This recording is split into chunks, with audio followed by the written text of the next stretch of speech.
Olá, boa noite, o pessoal que está chegando. Rose, Arthur, sejam bem-vindos. Já já vamos dar início à nossa live. Gabi, seja bem-vinda. Andressa, seja bem-vinda. Luciana, seja bem-vinda.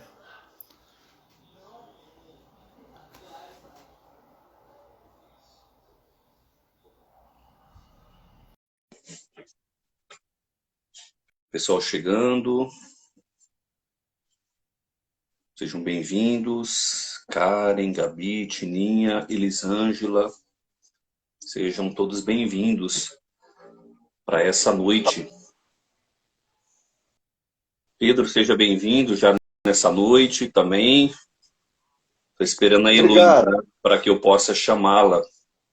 Quero Legal. acolher as pessoas que estão Boa noite chegando, a todos. Elisângela, Gabi, Kathleen, Maria. Sejam bem-vindos vocês que estão chegando. Estou só aguardando a Elo chegar. Vamos ver aqui se ela já entrou. Isso, estou aguardando a Elo entrar aqui para a gente dar início à nossa live.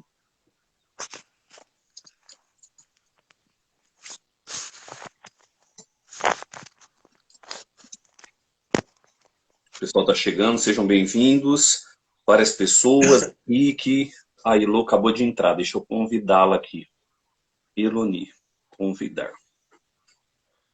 Então, estou aguardando ela receber o convite para a gente dar início à nossa live. Boa noite, Elo, seja bem-vinda. Boa noite. É uma alegria recebê-los nessa noite, o Pedro, psicanalista, a Elo, consteladora. Estou acolhendo aqui as pessoas que estão chegando para participar conosco desta live.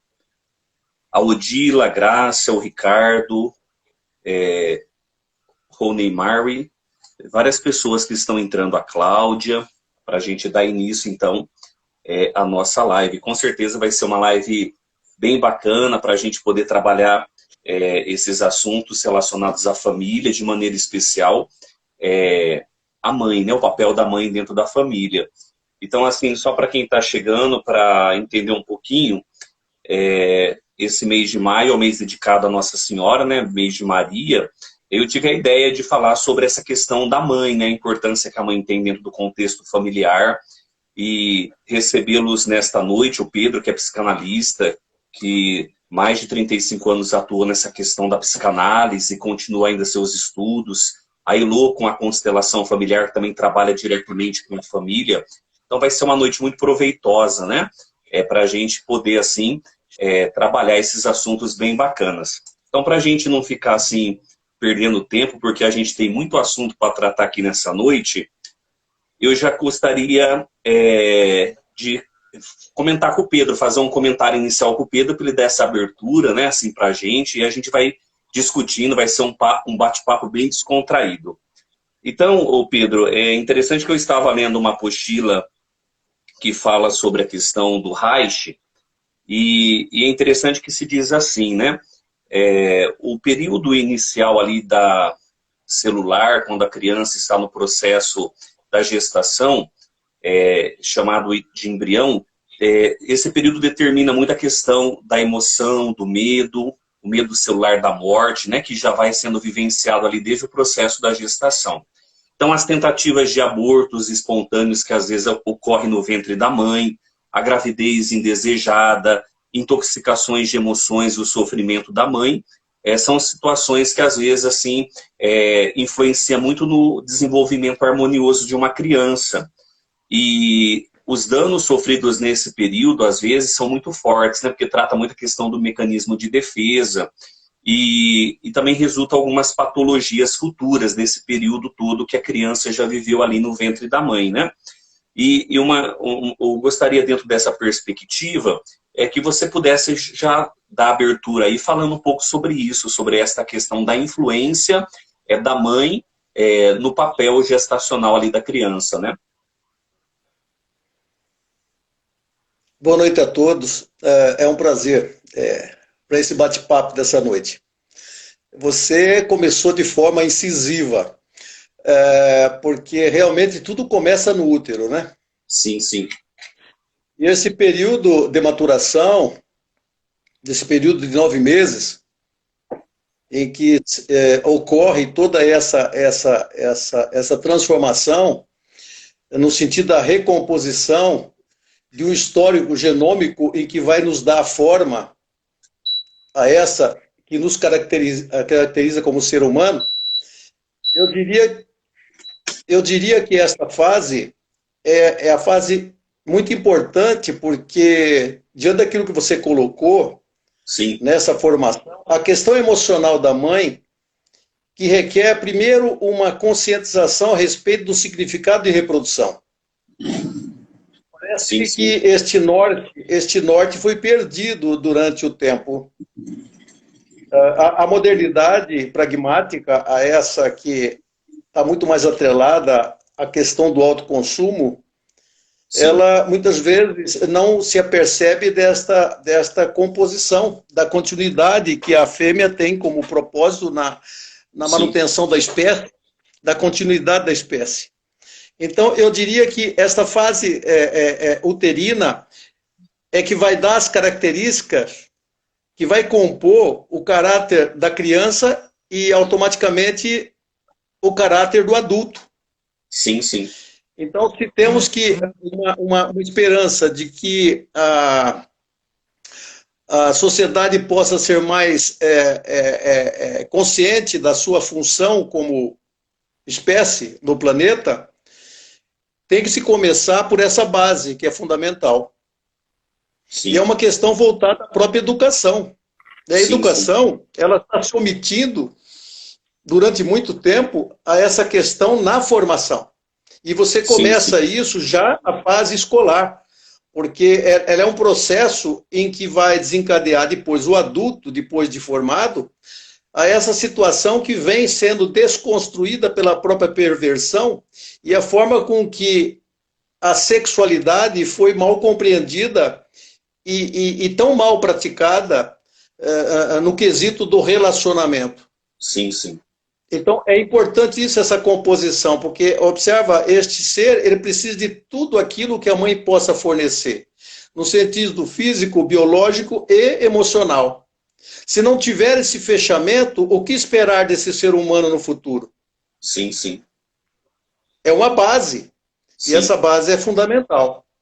Né? E como você falou de Reich, na verdade, ele foi quase de forma obsessiva tentar recompor toda essa situação em um período, em uma época de muita transformação, de muita revolução. Né? E ele acabou, do ponto de vista emocional, se perdendo nessa condição, até porque foi julgado por essa mesma época em função da não compreensão da sua fala, e assim como Freud foi totalmente pervertido, e no caso dele até morto, né? Em uma prisão do qual o julgamento ele não participou, de um infarto fulminante, de alguma coisa que ele não concordava em função do desvirtuamento do seu propósito, que era justamente um trabalho de higienização sexual, a partir da mente, a partir do cérebro, a partir dessa composição, dessa formação de valores. Sim, né? Sim. E que foi impedido muitas vezes pela própria ignorância e pelo fato do desvirtuamento da sua fala. Sim. A fala, muitas vezes, ela requer interpretações, e muitas vezes essas interpretações, ela vem de encontro aos valores do sujeito que ouve. Então, esse receptor, muitas vezes, ouvindo mal, não entendendo aquilo que é dito, ele acaba transformando isso num caos, e automaticamente num julgamento. Sim, sim. Isso é muito perigoso, muito ruim para essa sociedade que depende da comunicação, fundamentalmente como essa que nós estamos fazendo nesse momento. Sim. E isso que você falou, Pedro, é muito importante. Eu já quero pegar um gancho dentro da sua colocação e passar a fala para a Elô. O Pedro disse uma coisa, Elô, que é como se na nossa atualidade está havendo um desvirtuamento dessa estrutura familiar. E você, como trabalha muito bem a questão da constelação, você faz um trabalho muito belíssimo, né, nesta área também. E o Bert Hellinger também, ele era psicanalista, bebeu nessas fontes freudianas. A gente percebe ali que ele dá um foco muito importante sobre o papel da família. E principalmente dentro desse gancho que eu puxei no início, falando sobre a fecundação. Então, dentro do seu trabalho que você tem desenvolvido, atendendo as pessoas, dentro desta abordagem que o Pedro dizia, né, da importância que se tem essa questão da higiene sexual, no sentido de ver a vida com um certo valor, não degenerando ali o significado de sexualidade, mas da vida, porque a sexualidade dentro do âmbito do casal é uma coisa muito bela. É o homem que se entrega juntamente com a sua mulher, e ali eles formam ali uma criança, né? Mas dentro talvez de algumas gestações, às vezes o papel não ocorreu desta forma, não tinha essa concepção. E aí há muitos enfrentamentos dentro de traumas que as pessoas vão vivendo ali diante disso. Então, eu gostaria que você falasse um pouco dentro desta questão da gestação, do renascimento, que é uma coisa muito interessante, né? Legal, maravilha. Nossa, eu estou aqui perplexa, pensando, Jesus, desde o momento em que você teve essa ideia, né? Foi fantástico isso, porque reuni 3 pessoas, né? Conversar aqui com o Pedro, uma pessoa fantástica. Você eu já conheço há 7 anos. Sim. E me aproprio do teu conhecimento. Sempre que você fala, eu aprendo muito com você. E não só na parte intelectual, mas também na parte espiritual, né? Quando eu me vejo, como eu falo para você, em apuros, eu mando uma mensagem: ai, Jesus, faz uma oração para mim. E eu sou atendida rapidamente. E fui presenteada recentemente por esse amigo maravilhoso, que já tive a oportunidade de conversar por 2 vezes, né? E não vai parar por aqui, Pedro. Então, eu vou dizer que é uma honra conversar com vocês, e com certeza as pessoas que estarão nos assistindo, elas vão se beneficiar muito, vão se apropriar de um conhecimento que só quem tem acesso a essa conversa, a esse conteúdo, tanto do Padre Jesus como do Pedro, vai entender agora do que eu estou falando. Quando eu convidei essas pessoas, né, agora elas vão compreender o que é ouvir um pouquinho vocês para que aumente ainda mais a prática do nosso autoconhecimento, tá? Então, só fazendo abrindo esse parênteses, para daí responder a questão que você nos colocou. Veja bem, Sim, sim. falar depois do Pedro, que é um psicanalista, um estudioso, e eu nem sei todas as formações dele, é um desafio. Mas eu vou falar daquilo que eu me permito falar, que é a importância do papel de mãe, né? E quando nós mulheres começamos esse papel, quando que nós reconhecemos, algumas já no momento da concepção, quando ela se prepara: eu quero ter um filho, vou esperar um filho, né? Então ela já se prepara para isso. Outras podem, de repente, quando recebe o resultado do teste positivo: uau, vou ser mãe. Para algumas é no nascimento.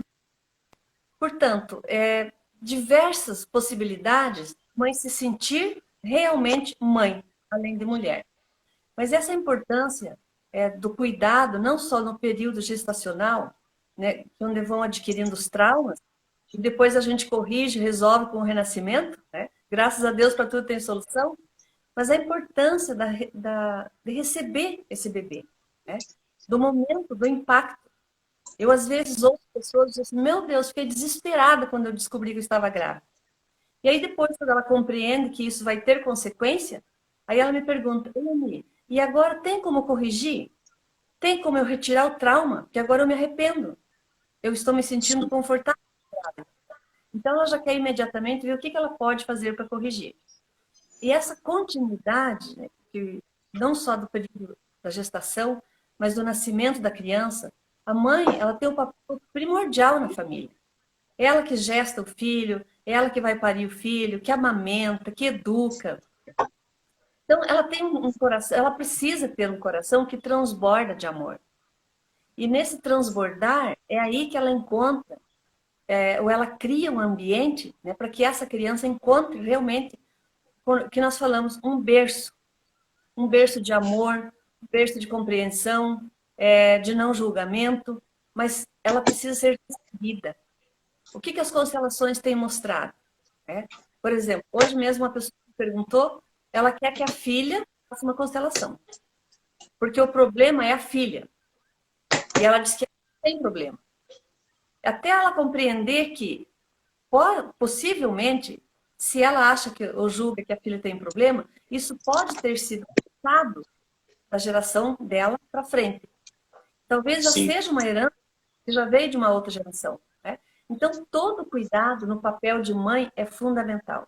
A mãe, ela que ama, ela que educa, ela que começa a escrever as primeiras páginas do filho. Tá? Então, realmente, eu acho fundamental que nós aqui estamos trabalhando sobre corpo, mente e alma. É uma trilogia maravilhosa, né? Então, espero que eu tenha comentado da maneira que comentou. É muito interessante, o Heloísa, que você está dizendo, né, sobre essa resolução, porque eu acredito que esse é o papel fundamental de todas as terapias, né? Essa questão de olhar a situação, poder revê-la de uma forma diferente. O Pedro uma vez me disse algo e é realmente interessante. Às vezes a gente não pode mudar a situação, mas a gente pode olhá-la de uma forma diferente. Então, isso é uma coisa muito bacana. E, Pedro, você que é um estudioso aí do caso Dora, que o Freud trabalhou bastante, eu peguei um trecho do dicionário da Rodinesco, e ela diz assim: em 1955, havendo emigrado para os Estados Unidos, Destouches teve a notícia da morte de Dora, ocorrida 10 anos antes, através de Ernest Jones. Ficou sabendo que ela havia morrido em Nova York, e através de um colega soube como se havia desenrolado seus últimos anos de vida. Dora tinha voltado contra o próprio corpo, a obsessão de sua mãe. Sua constipação vivida como uma impossibilidade de limpar os intestinos causou-lhe problemas até o fim da vida. Então, o caso Dora foi um caso muito estudado pelo Freud, né? São várias situações, traumas que ela vivenciou, e aqui no relato da Rodinesco vai dizer assim que no final da vida ela teve um fim muito trágico, que é como se ela identificasse ali situações com a própria mãe. E isso, além de ter causado problemas emocionais, gerou a ela ali problemas psicofísicos, né, que nós costumamos a dizer. Então, Pedro, eu gostaria que você falasse um pouco dessa situação, quando você sempre trabalha isso, né, a questão da identificação, e quando isso muitas vezes não é superado, como resultou aqui no caso da Dora, essa questão da constipação vivida, com a impossibilidade de limpar os intestinos, e causou-lhes o problema até o fim da vida. É interessante o caso Dora, porque é um clássico da psicanálise, né? Sim. É um caso clínico em que Freud coloca que, para mim, é um curso de psicanálise. Quando você entende todos os liames de toda a abordagem dele e toda aquela ocorrência naquele núcleo familiar, você tem uma ideia da questão humanista e como gera esses conflitos. Sim. Né? É interessante. Voltando à fala inicial e também compondo a fala da Elo, e essa colocação sua é fundamental porque existe em nossa mente a mãe ideal e a mãe real. Sim. Essa convivência que reporta o caso também da Dora, existe o ideal de mãe, aquela que nós gostaríamos como filho de tê-la, em função dos parâmetros em que a sociedade nos coloca do ponto de vista coletivo. Né? Mas a mãe real, ela está sujeita, em função da própria educação, da formação do qual ela teve, com uma série de miasmas, interlocuções, impedimentos, castrações, proibições, que são levados através de gerações até desembocar naquela situação em que a pessoa se vê diante de uma situação da gravidez. Sim. E é interessante essa coisa ideal, em que ele coloca que o ideal seria a preparação antecipada e que ela não ocorresse através de um acidente de percurso. Sim, sim. Ou que estivesse numa relação de culpa. Então, essa condição é fundamentalmente importante na questão emocional. Porque é interessante também colocar, porque o desenvolvimento da gravidez, após o ato, não depende mais do sujeito. As próprias células, elas têm uma comunicação tão intensa em que no seu desenvolvimento primeiro, cada um, como um bom soldado, entre aspas, ela já se destina na formação daquilo que vai compor o organismo humano. Sim. esta composição, o fator emocional é importantíssimo para que você tenha esta situação da formação correspondente à emoção da origem. Sim, sim. Desse significado de mãe que, ao longo dos tempos, a gente foi perdendo este significado. Sim, sim. Inclusive, a importância da mulher atual nessa acomodação em que a sua polaridade, o ânimos, ele está no enfrentamento de guerra contra a própria ânima. Sim. Essa dicotomia do qual nós fomos formados, e hoje, em função da própria ciência, que mostra essa composição no seu genoma, nos deixa um pouco mais confortável, mas, infelizmente, as pessoas ainda estão em conflito dentro do seu próprio eu. Sim, sim. Observa que nós estamos hoje numa situação em que temos a necessidade de achar o culpado. Né? Nós estamos naquela situação que esticar o dedo para aquele que é culpado, por outro lado, há uma isenção da culpa de quem indicou. Sim, sim. Então, muitas vezes, se esconde atrás da própria imagem. Sublimada. No sentido de justificar o outro como algoz de uma relação. A gente sabe que uma árvore, o seu fruto não cai além da sua sombra. Tudo aquilo que nós armazenamos dentro desse núcleo familiar é uma resposta da composição do qual ele foi formado. Sim, sim. E muitas vezes o estranhamento, porque cada um tem a sua origem, a sua formação, e o conflito desta relação, principalmente no início, que causa quase toda a sua separação do casamento, é justamente quando você vai dividir a sua escova de dente, vai dividir o seu berço, o seu leito, e percebe um estranhamento daquele ideal, que no real vira um desespero. Sim. Consequentemente, a prole ela vai ser o depositário de todo esse conflito. Corrigir o rumo é fundamental, mas não existe uma forma de corrigir o mundo a partir da conscientização do indivíduo. Ou seja, na forma de que ele possa conhecer o que ele é, não a partir do espelho em que ele projeta a sua imagem, mas aquilo que é na sua essência de formação. Sim, sim. Ou seja, o reconhecimento das partes do qual ele foi gerado. Minha mãe e meu pai. E nesse reconhecimento tem que ter aquela dignidade de valorização e reconhecimento. Porque se não houver esse reconhecimento, o sujeito é indigno de ter nascido naquele lar. E muitas vezes são causas primeiras de uma revolta contra os próprios. Pelo fato de não ter tido uma base de educação inicial que pudesse levar esse sujeito nesta composição, apesar dos conflitos, mas de uma forma coesa, entendendo toda essa falta de preparação e essa recomposição que se soma a esse chegante, no sentido de harmonizar o lar. Porque o filho é o amálgama. O filho é aquele que vai fazer a ligação e que vai ser a expressão fundamental do sentimento de um para com o outro. E muitas vezes o filho é a causa da separação, em muitos casos. Porque a capacidade egoísta do sujeito não sabe dividir aquilo que é seu e compor naquilo que significa a composição trinária. Sim. E do qual a nossa base dimensional, vamos colocar assim, está ainda nessa transição desses fundamentos, desses três vértices. Sim, sim. Que é o vértice perfeito do triângulo, onde se busca a formação, a composição dentro da sua forma única de igualdade. Sim, sim. Cada um dentro da sua hierarquia, claro. O problema é que hoje nós não conseguimos estabelecer os limites. Sim, sim. A educação falha nessa composição. Por fragilidade emocional, por má educação, acaba compondo isso de forma totalmente desorganizada. Sim. Então a figura da mãe, aquela que agrega, aquela que faz o ninho, aquela que tem o propósito do acolhimento, é aquela que de forma passiva controla um lar, apesar da figura estigmatizada ativa do marido, mas é ela que compõe toda essa estrutura.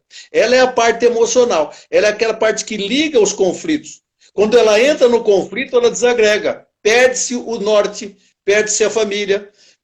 Daí vem o processo de toda a desconstrução, do qual esse trabalho que a Ilô faz no sentido de recompor. Mas recompor o caos é complicadíssimo, não é fácil, porque tem que responsabilizar cada um dentro daquilo que ele tem como responsabilidade. Não podemos atirar de uma forma desordenada, achar um culpado pelos meus erros ou pelo fato de estar desorganizado. Por isso que o coletivo, a família se soma no coletivo. O evangelho é quando você se senta à sua mesa na hora da refeição, do olhar do outro, se alimentando de uma mesma composição, elaborado de forma alquímica pela mulher na cozinha, né? Reportando a Jung. Então, esse momento sagrado é o momento em que você, nesta comunhão, repara arestas. Para que não aconteça, no caso Dora, a hora que tiver o desprendimento sozinha, ela se decompõe pela parte metabólica do seu intestino. Sim. Porque está retido ali um bolo fecal de contrariedades ao longo da vida e de conflitos que ela não conseguiu trabalhar isso internamente. Aí somatiza. E talvez te lembre uma questão também uterina, né, Pedro? Lembra um pouco essa dimensão, como você e a Elô colocou, né?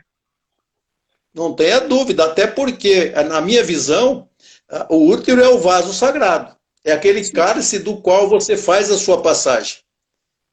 É onde você bebe a bebida que pode ter o fel ou o doce do mel. Depende muito de forma com que você fez essa travessia. Sim. E a mulher tem uma importância capital nisso, porque ela traz isso dentro dela. Sim. Né? Então, o útero... O que seríamos nós como espécie humana se não fosse o útero? Sim. Essa é a pergunta. Eu achei interessante essa colocação que o Pedro fez, falando sobre essa questão da idealização, né? Às vezes o filho idealiza muito a mãe, ocupa os pais. Então, dentro desse sentido que o Pedro bem abordou, eu quero perguntar para a Elô, né? No livro Nas Ordens do Amor, do Bert Hellinger, ele cita um trecho onde uma mulher diz assim para o seu filho, a mãe diz para o filho, o que vem do seu pai não vale nada. Então, Bert Hellinger faz uma interpretação dizendo assim, o vício, então, que uma criança muitas vezes vai desenvolver como adulto, como adolescente, esse vício é uma vingança da criança contra a sua mãe, pelo fato de tê-la impedido de tomar algo do pai. Olha que interessante. Ele coloca que o vício, então, foi justamente causado por uma substituição, vamos dizer assim, né? Daquilo que a mãe coloca em relação ao pai, que para a criança tem um fundamento. Então, eu gostaria de você, Elô, falar um pouco sobre isso, né? Às vezes a mãe, sem perceber, diz coisas ali, e isso é importante, né, ser corrigido no dia a dia para evitar muitos problemas ali, principalmente no tocante aos vícios, né? Perfeito, perfeito. Foi sensacional a fala do Pedro, porque Sim. ele traz um embasamento, não só um embasamento familiar, mas científico, né? Então, está muito bem Sim. fundamentado essa fala dele, o que ele está trazendo, porque eu posso até estudar a continuidade da vida, mas se eu não sei o início da história, eu me perco durante a história.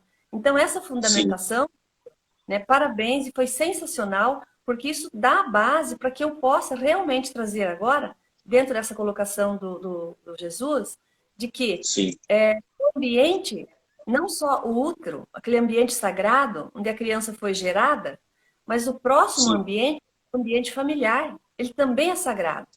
Então, depende como o casal convive, depende dos exemplos que eles dão, vai ser o futuro da criança, o futuro do filho, né?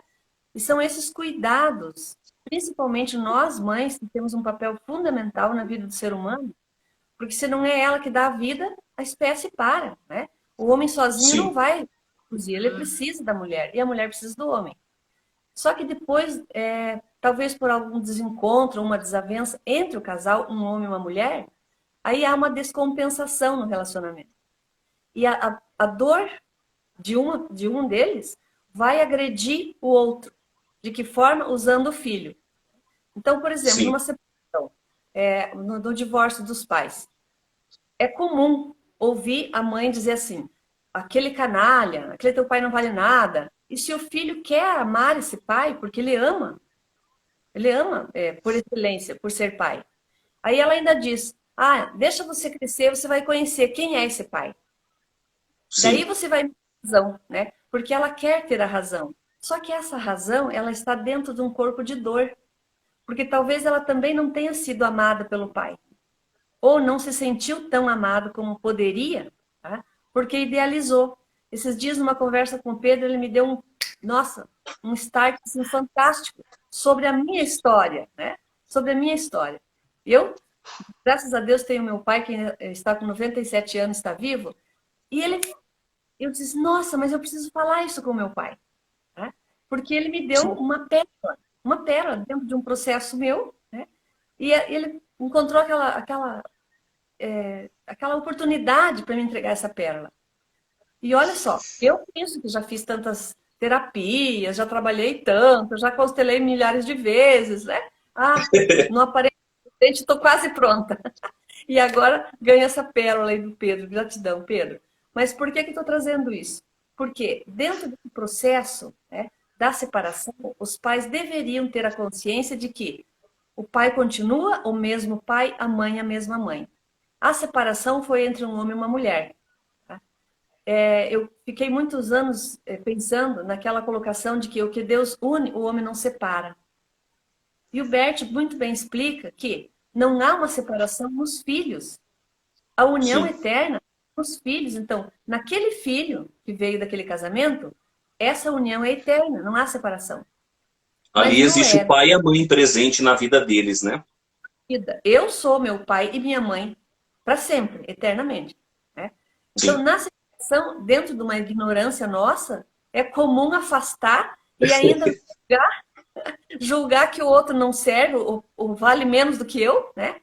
Para poder agredir o pai ou a mãe. Mas quem sofre é a criança. Porque exatamente, Jesus. Elô, eu quero aproveitar o que você está dizendo, porque tem uma pergunta aqui da Gisele Tanoni.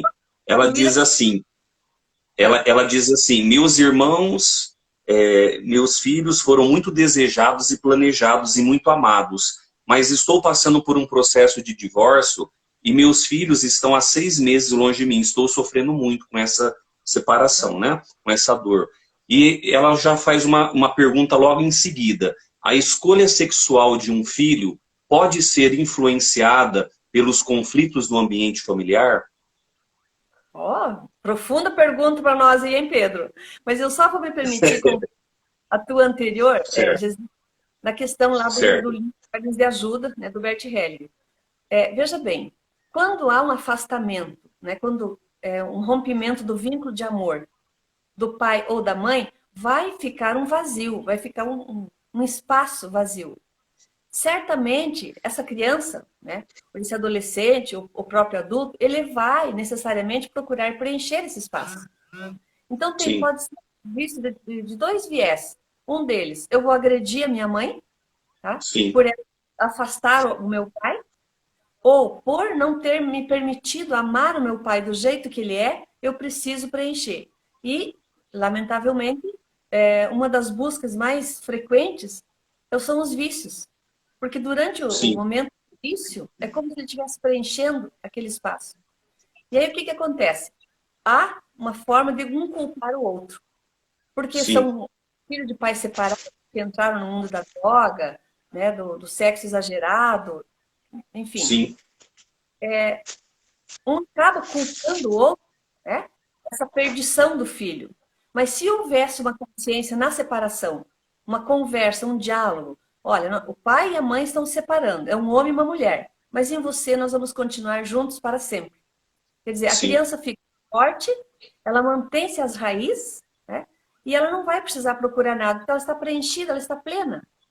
Se ela procura uma coisa, né, dessa natureza, na maioria das vezes é porque está faltando alguma coisa internamente nela. Então ela acaba procurando e vai encontrar alguém que acolha, que dê aquele amor que não teve lá atrás e vai preencher esse espaço, lamentavelmente, né? Sim. Só corrigindo, quem fez a pergunta foi a Michelle. Acho que eu falei o nome errado aqui. Foi a Michelle que havia feito a pergunta. Eu acho que eu devo ter falado outro nome. Ok. Então, essa pergunta o Pedro responde. Você quer que eu dê início e que eu passo para ele? Fiquem à vontade aí. Eu vou me permitir, Pedro, falar o que eu vejo dentro da realidade. como eu trabalho já há 20 anos, um pouco mais com famílias, então tem inúmeras situações. E essa questão da opção do sexo, né, diferente daquilo que os pais esperam dos filhos, em várias oportunidades eu me permiti trabalhar e acessar a causa. Tá? A criança não nasceu com essa predisposição, entendeu? Sim. Ela acabou criando isso depois. Teve duas situações bem interessantes. A menina, ela era menina até uma certa idade, namorou meninos e tal, e ainda ela brinca, beijava na boca de meninos, enfim. E de repente, por conta da situação que foi muito grave nos relacionamentos da mãe com os homens, e a mãe sempre criticando e julgando. O homem não presta, olha o que os homens fazem, os homens me causam sofrimento, eu estou desse jeito por causa do seu pai, por causa do seu padrasto. Isso criou uma situação que ela criou uma aversão ao sexo masculino. E optou, né, por se relacionar com uma mulher. Por quê? Quem são as pessoas boas para se relacionar? As mulheres. Então ela criou isso, né, como se fosse uma verdade vindo da mãe. Agora, se tem uma outra questão lá atrás, né, nessa fundamentação, que o Pedro é muito mais especialista nisso, eu gostaria que você até contribuísse, Pedro. Vai me ajudar também. Antes do Pedro responder, Pedro, eu gostaria de fazer só um adendo de uma citação que a Rodinesco faz do livro Futuro de uma Ilusão, do Freud, que está dentro desse contexto que vocês estão falando, né? O Freud vai falar sobre a frustração dentro do futuro da ilusão. Então, ele diz uma coisa interessante. A frustração é a definição ali como resultado da insatisfação de uma pulsão, a proibição, como meio através do qual a frustração é infligida e a privação como estado produzido pela proibição. Então, só para jogar dentro aí, né?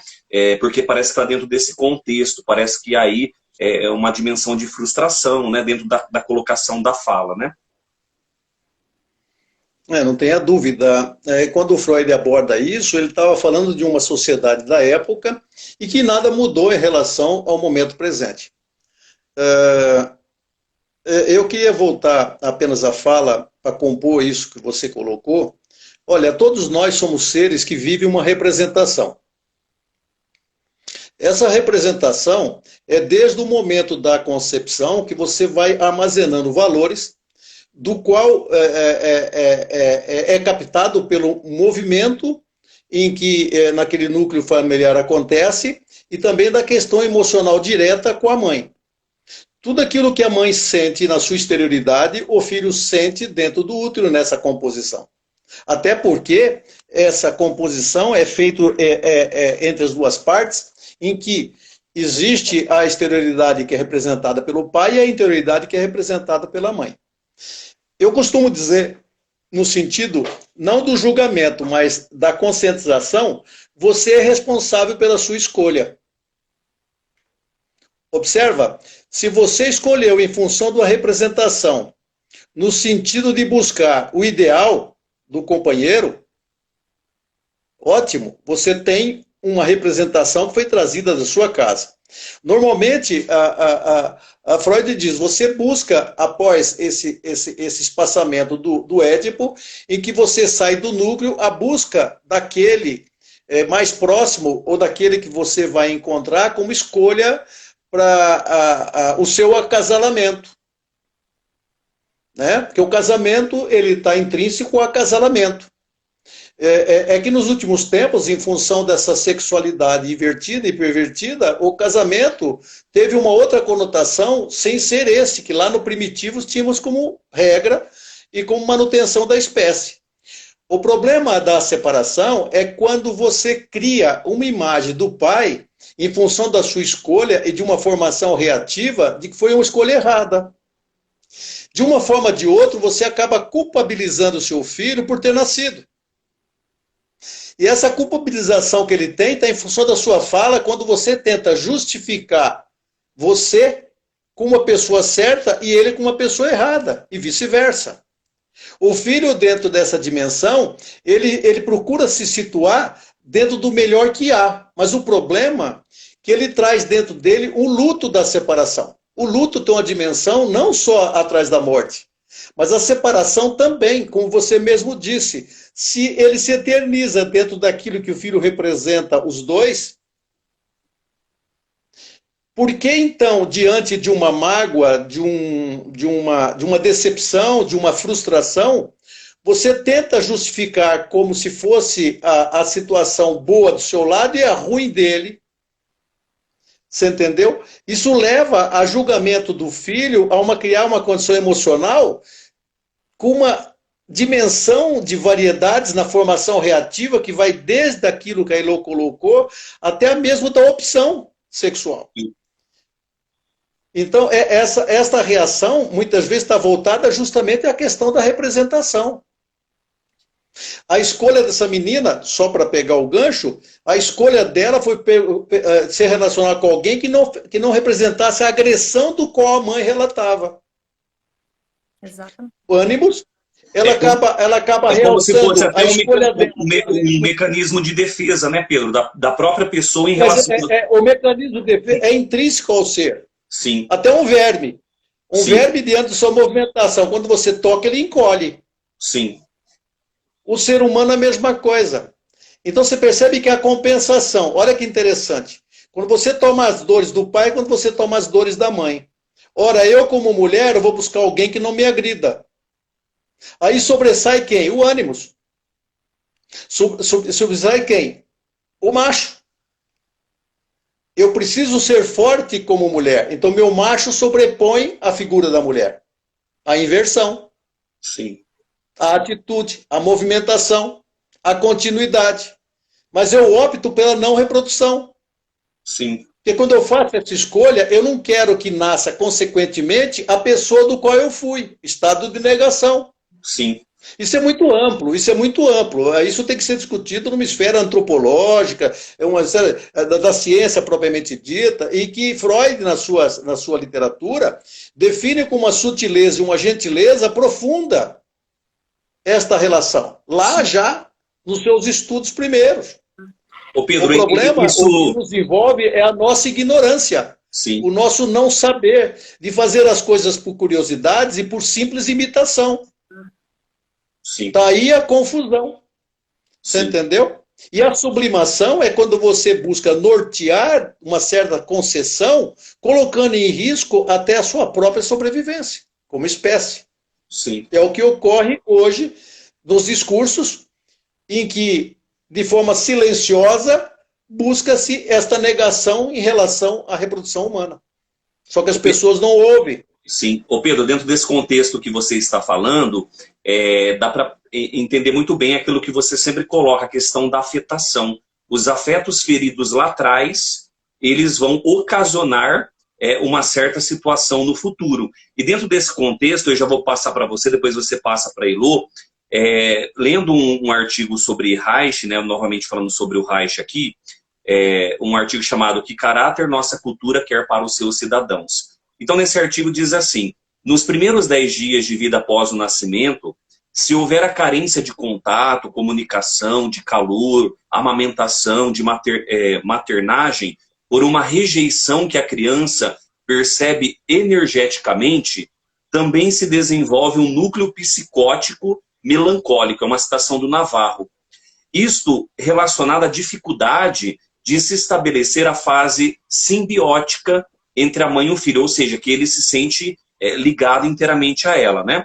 Sendo a personalidade psicopática o mecanismo de defesa que se manifestará através da sociopatia, cuja estrutura da psique é de um indivíduo que sofre e faz sofrer. Então parece que essa afetação, quando ela não é bem trabalhada, ela acaba desenvolvendo no sujeito uma espécie de uma psicose que leva a ele sofrer a vida inteira, ele carregar aquele sentimento de que ele tem que ser martirizado e que ele vai sofrer a vida inteira em relação a isso, né?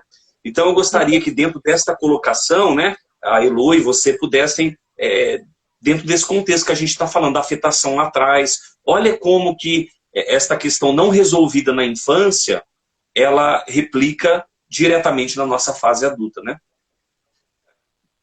Ele disse tudo. Sim. Ele disse tudo. Nós somos seres que vivem esta simbiose desde o nascimento. E é interessante que esse desligamento do parto, da gravidez, não termina no rompimento do corte do umbigo.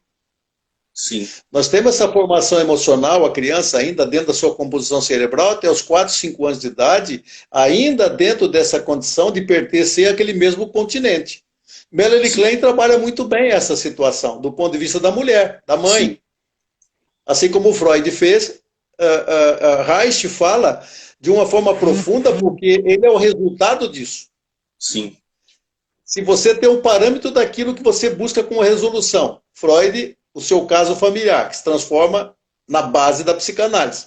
Reich vai buscar também na sua composição essa resolução, assim como outros. Sim. Perfeito. Essa interação, ela continua para a vida toda, independente de você negar ou não. Sim. Mas o que está bem o que está bem claro aqui na nossa conversa é que essa questão do desafeto, vamos dizer assim, o desamor, né, que a pessoa vive, ela é a geradora de tantas situações que depois vão marcar a pessoa ao longo da vida. As escolhas erradas, a própria questão do a grande questão do caráter. O problema é que as pessoas acreditam que são um indivíduo.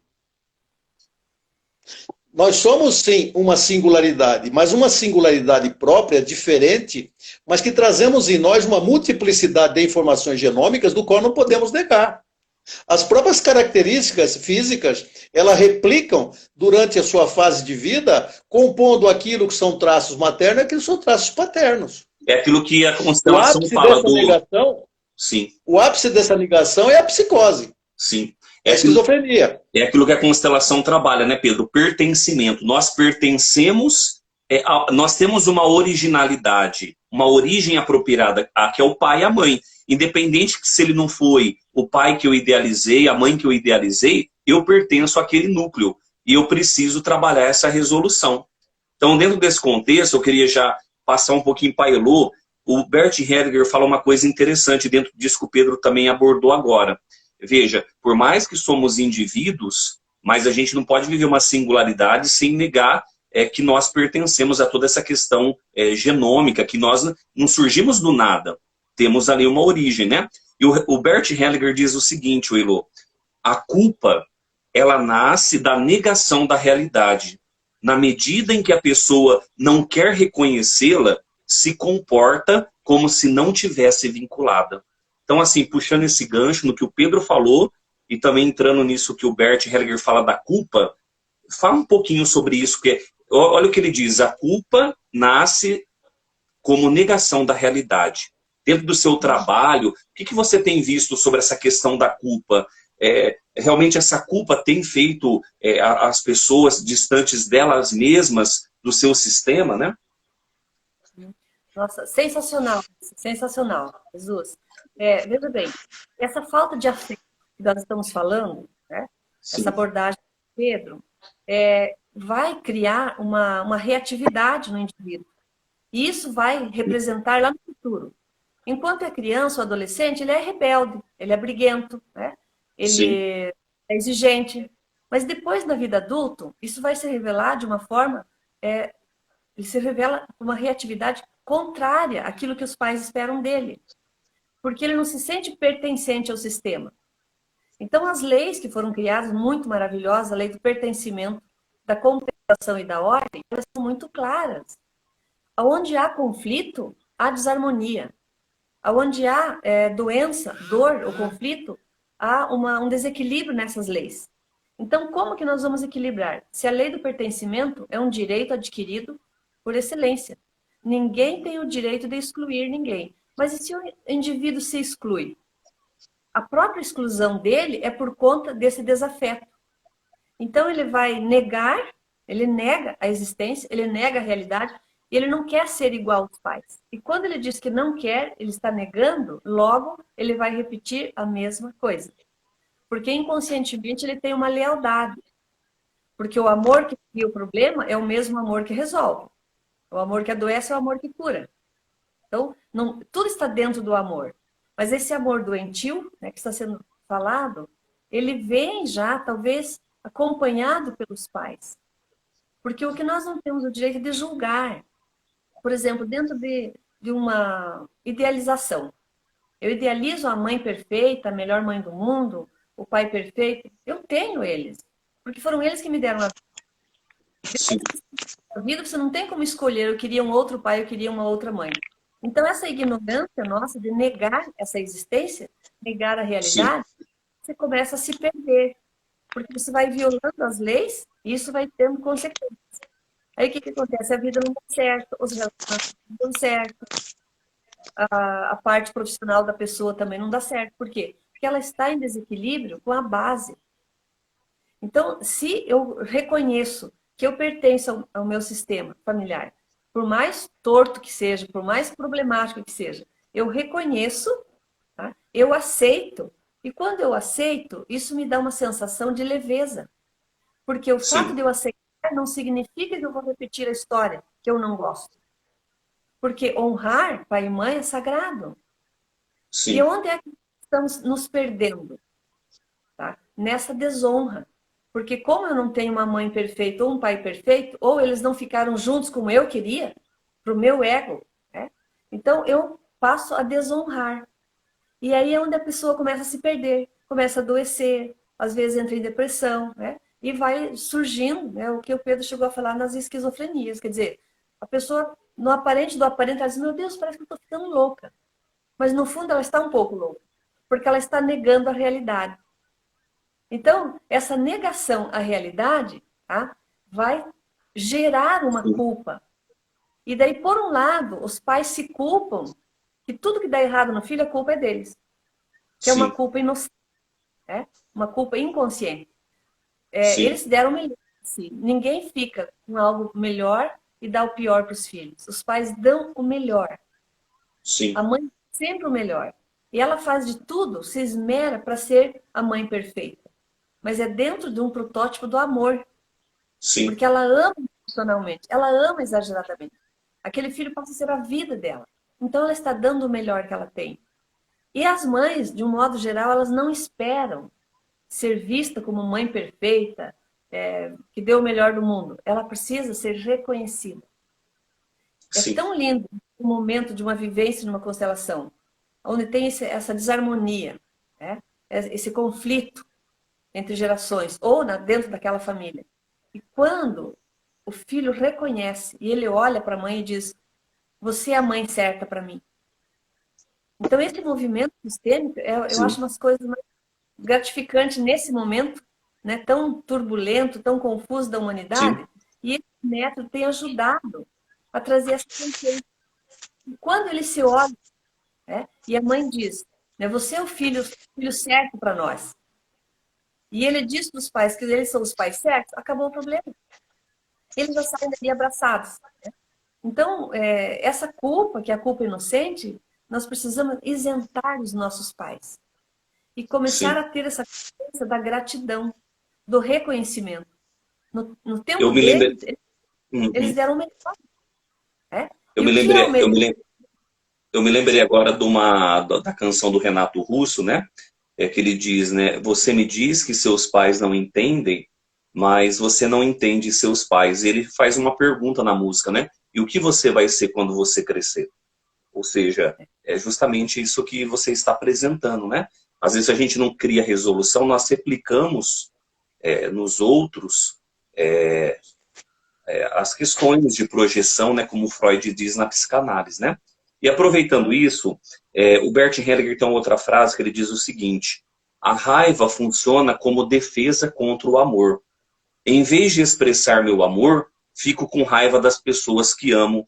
Essa raiva surgiu na infância em consequência da interrupção de um movimento afetivo. Olha que interessante. Aí o Pedro, você pode colocar esse ponto, né? Nossa, fantástico, hein, Pedro? Que maravilha isso, viu? Gente, olha só, essa quebra do vínculo de amor na infância, e o Pedro já muito bem explicou.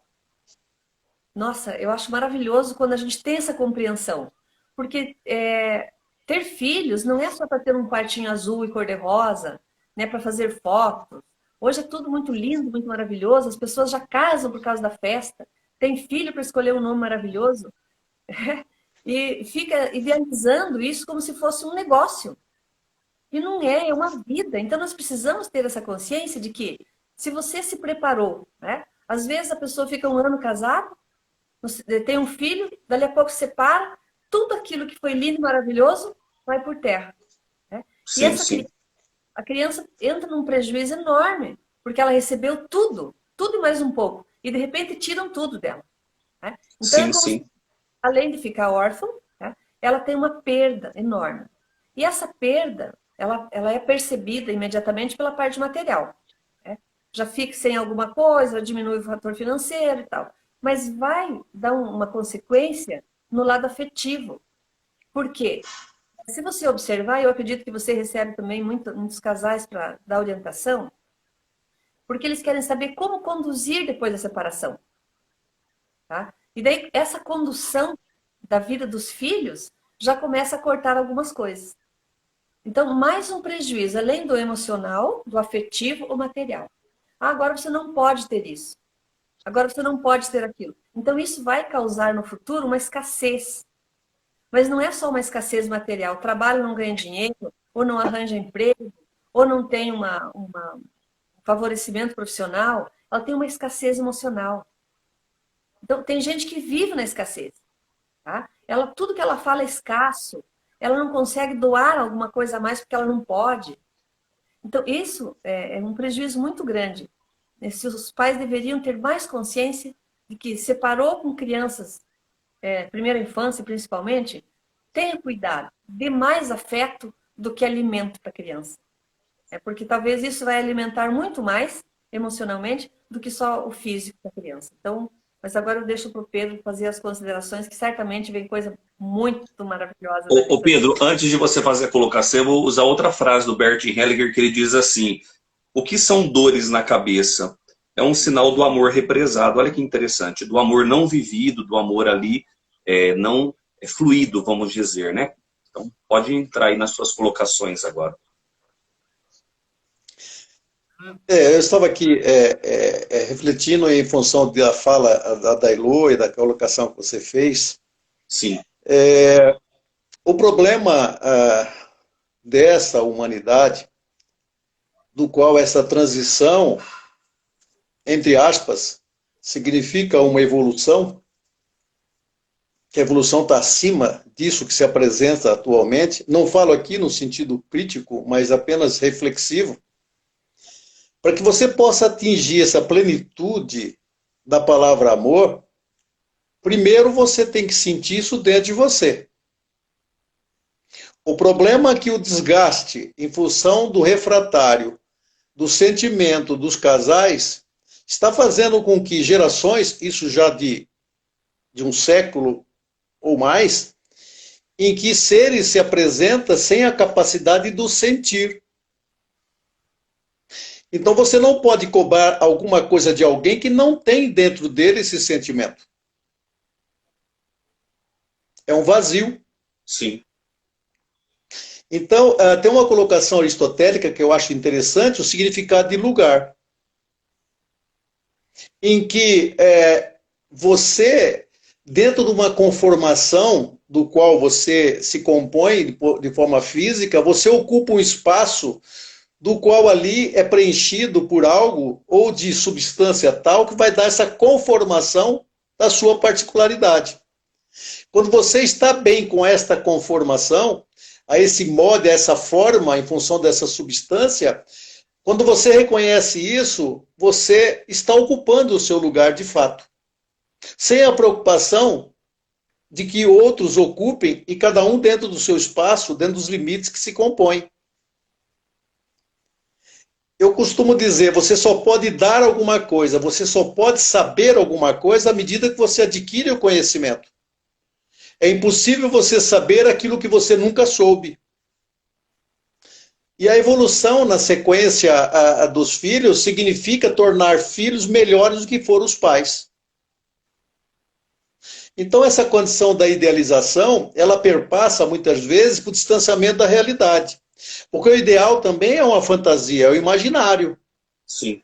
E às vezes você forçar que isso ocorre, você está forçando uma natureza do qual não tem sentido a sua realidade. Sim.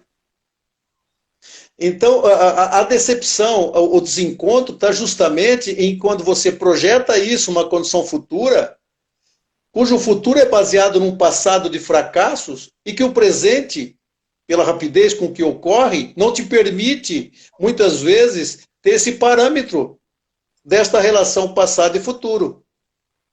Porque cada um tem a sua história, e muito particular. Assim como cada um teve seu pai e sua mãe. Uhum. Independente da convivência. Então, o sentir é fundamental. E o sentimento é alguma coisa como a inteligência. A inteligência precisa ser desenvolvida. Você aprende a ser inteligente. Porque você já tem um cérebro propício a isso. Sim. De forma inata, trazendo toda a composição do qual você se constitui. O sentimento também. E o sentimento está justamente naquela fase que você citou lá atrás, de Reich, a esse contato do filho com a mãe. Sim. É o primeiro contato. É a dimensão existencial que ele encontra, que se houve uma repulsa, se houve uma negação, se houve uma rejeição, e até um processo de aborto anterior, isso é levado nesta relação. Sim. E essa atitude dessa criança será reativa em função daquilo que recebeu. É por isso que, dentro da fala freudiana, a sublimação é fundamental. Porque sem a sublimação não há socialização. Assim como sem repressão e proibição também não é possível a socialização de um povo. São parâmetros de equilíbrio dentro dos limites da extensão de cada um, desde que não interfira no limite do outro. Você vê que essa dimensão é muito mais abrangente do que simplesmente situar o indivíduo como uma coisa única. Sim.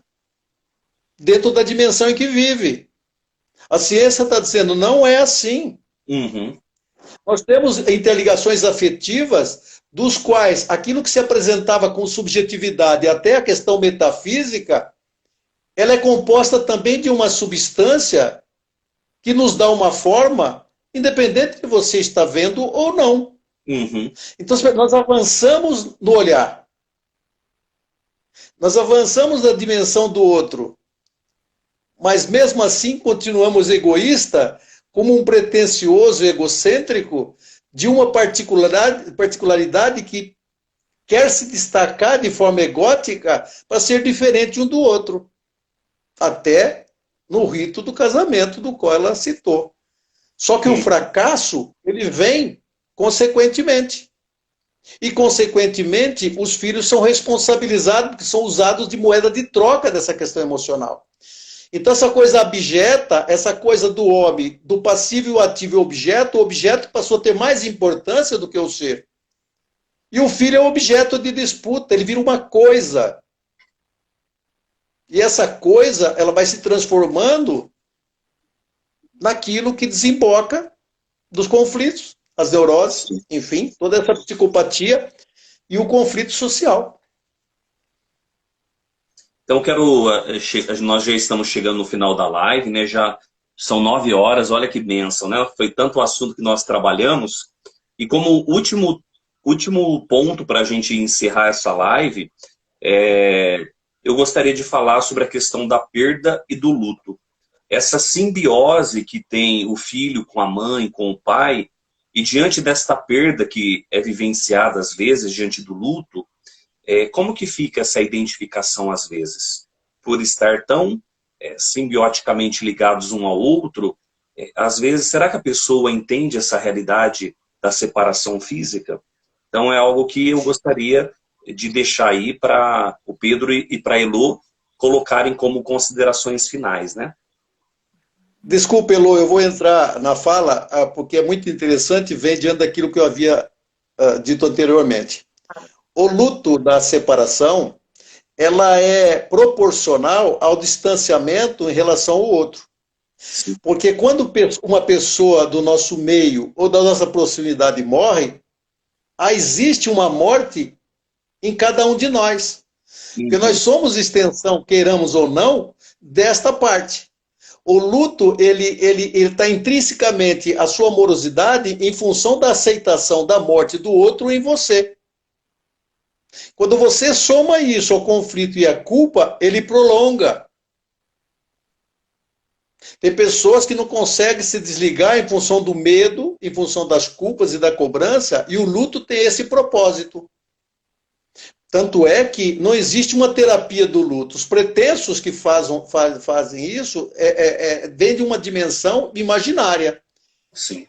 Porque se algo morreu dentro de você, quando você aceita, o luto passa. Quando você não aceita, ele permanece.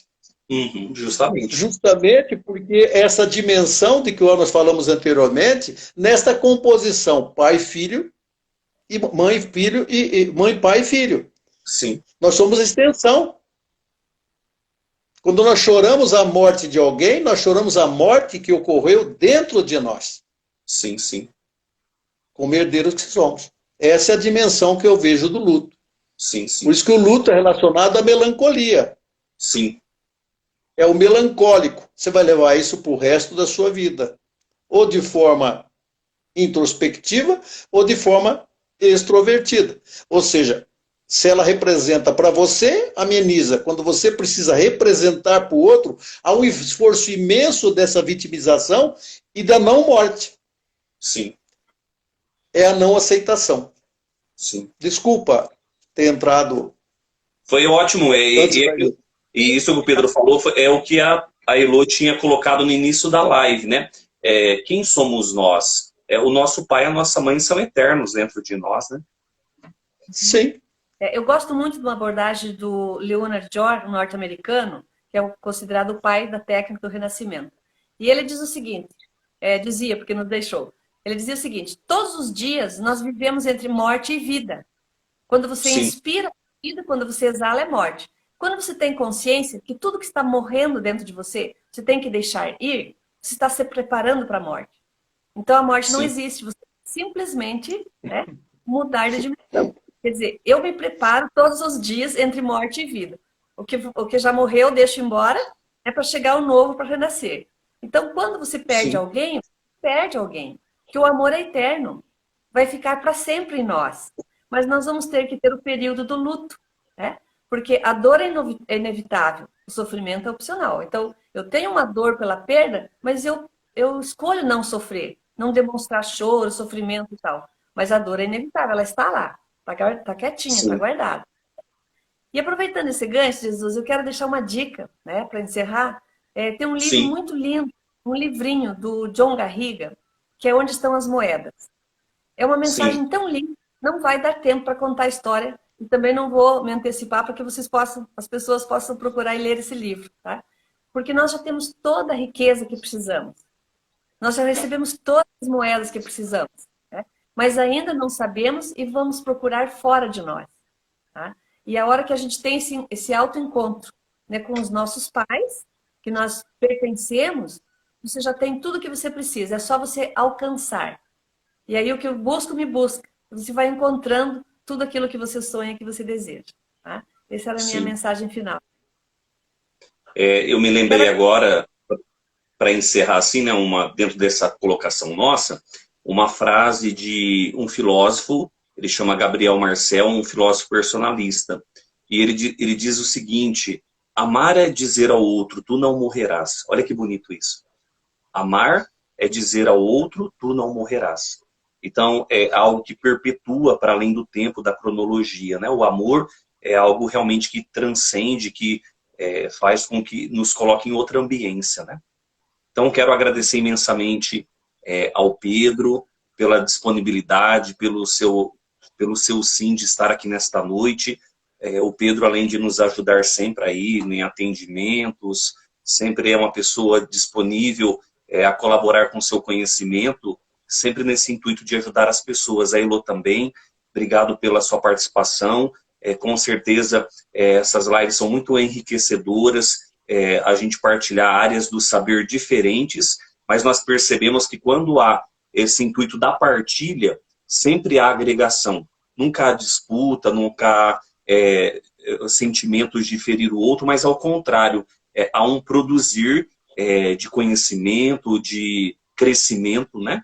Então, meu obrigado a vocês dois por tornar a vida das pessoas que nos assistem nesta noite uma noite especial. Então, obrigado também a todos que nos assistiram. Então, vocês podem deixar uma mensagem final aí também para o pessoal, né? Eu quero agradecer imensamente pela oportunidade e principalmente por conseguir estar multiplicando esse conhecimento e falando de algo maravilhoso que é o amor. A gente falou de vida, de morte, sim, de relacionamento, sim, de pai, de mãe, desse papel fundamental que eu amo ser mãe, ser avó, né? E faço isso com muito, sim, amor. Essa minha dedicação, ela é incansável. Eu estou à disposição sempre que vocês quiserem bater um papo, conversar, fazer uma live, ou entre nós, como já fizemos, né, como você já propôs. Sim, sim. Minha gratidão. Pedro, mais uma vez também, muito obrigada, tá, por esse conhecimento maravilhoso e quero continuar aprendendo com você. Jesus, amo você incondicionalmente, você sabe disso, né? Então, assim, que nós possamos multiplicar esse amor universal e que as pessoas possam falar de amor, sim, né, sem medo, sem intenções, para que a gente realmente deixe esse planeta melhor. Nós estamos vivendo uma transição da dor para o amor, né? Da doença para a saúde. Então, que possamos deixar isso como nosso legado. Então, ó, beijo no coração de vocês e de todas as pessoas que estão nos assistindo. Gratidão enorme. Até. Jesus, desculpa aí o finalzinho, mas eu tenho um compromisso com a minha vida. Sim. Muito egoísta, talvez. Mas é o que nos compete dizer como vivente. A nossa preocupação é viver bem. Sim. É tornar nossa vida cada vez melhor dentro de uma composição física, racional e emocional equilibrada. Sim, essa sim, é a busca do ser em perfeição, no sentido de se buscar uma harmonia. Sim. Né? Então, o que me compete é viver.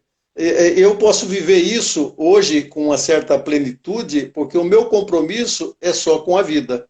Sim. E tornar a vida das pessoas mais reflexiva, voltada à inteligência, ao conhecimento, ao alcance de todos os intelectuais da vida, que é a sabedoria. Sim. Eu sei que é uma caixa de Pandora, é alguma coisa que nos inspira, mas a dificuldade é muito grande, em função de toda essa composição do qual herdeiro que somos desse segmento humano como espécie ou como ser humano nessa composição aí que se demonstra e que se denota em função dos nossos ideais. Obrigado. Perfeito? Boa noite. Obrigado a todos, obrigado Pedro, Elo e todos que participaram. Tenham todos uma ótima noite. Hoje é dia de Nossa Senhora de Fátima, que ela abençoe a cada um de nós e nos leve realmente essa consciência da vida, né? Porque o que ela diz na sua mensagem é que nós possamos sempre reparar. Olha que bonito, a reparação, que é esse processo de reconciliar-se o tempo todo, que foi a temática que nós trabalhamos hoje. Boa noite a todos. Que assim seja. Boa noite.